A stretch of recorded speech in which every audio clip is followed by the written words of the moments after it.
You know, Kemore, your one could be right, you know, but because you don't label it, but I think I see the answer, but you don't, you did the workout, but you don't something there. You didn't indicate that that was the answer, but I think your one could be So correct. what time of over, sir? You only did 8 o'clock, guys. But that's true, 7 o'clock, you not ask me, no, guys. No, no, run left me today. We are going to 8 o'clock, all right? We have a lot to accomplish, man. All right, so yeah, 8 o'clock. All right, let's look at it. It says a square room has one side equal 12 meters in length. So what it is, what's a square? What's the characteristics of a square? All the sides of a square are equal. Sir, all the sides of a square must be equal. All right. So as I say, you guys did exceptionally well with that part. So you draw your square first of all, right? And it says one length is 12. Look at what he said. 12 meters, right? So if one side is 12 meters, what does that mean? All sides of the square measure 12 meters. All right, all sides measures 12. So this is also 12, and this is also 12.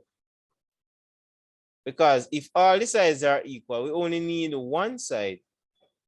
All right. So then say draw to represent it, which was this. All right, for B now, they say calculate the perimeter of the room.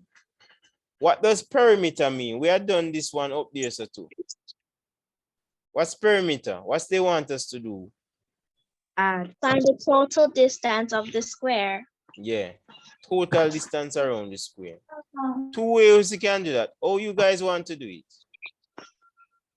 Multiply 12 by 4. Yeah, since it's 4 sides and all of them are equal in length, we could just multiply them, right? So it would be 4 2s 8 and 4 1s 4. What would be the unit?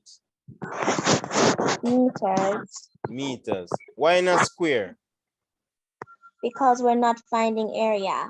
Very good. So it's the length. So it's only 48 meters, not square. And I was very pleased when I look at it and I saw nobody put meters square. That's what made my head hurt me, guys. All right, this was the part that gives a little bit of a challenge, but guess what? We are here to fix it.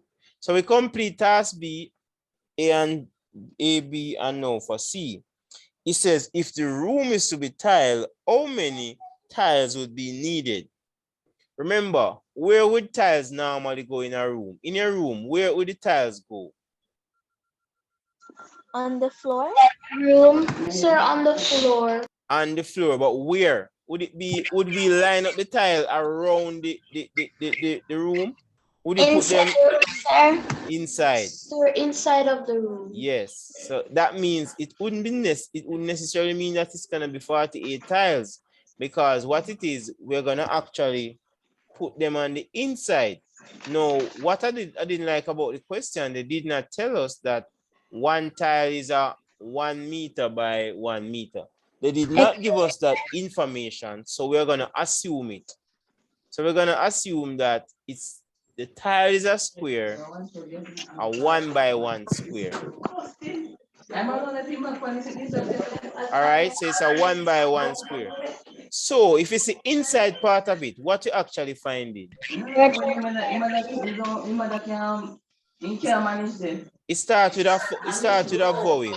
So we're trying to find the area. Area, that is it. Because remember, we're not gonna put the tiles around the room, right? Behind the room, around.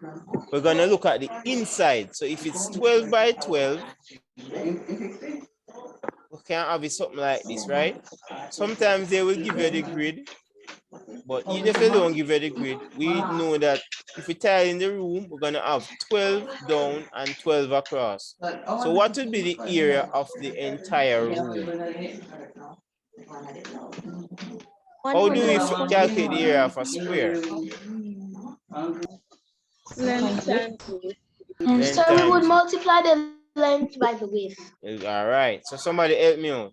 What would be the answer? 144 meters.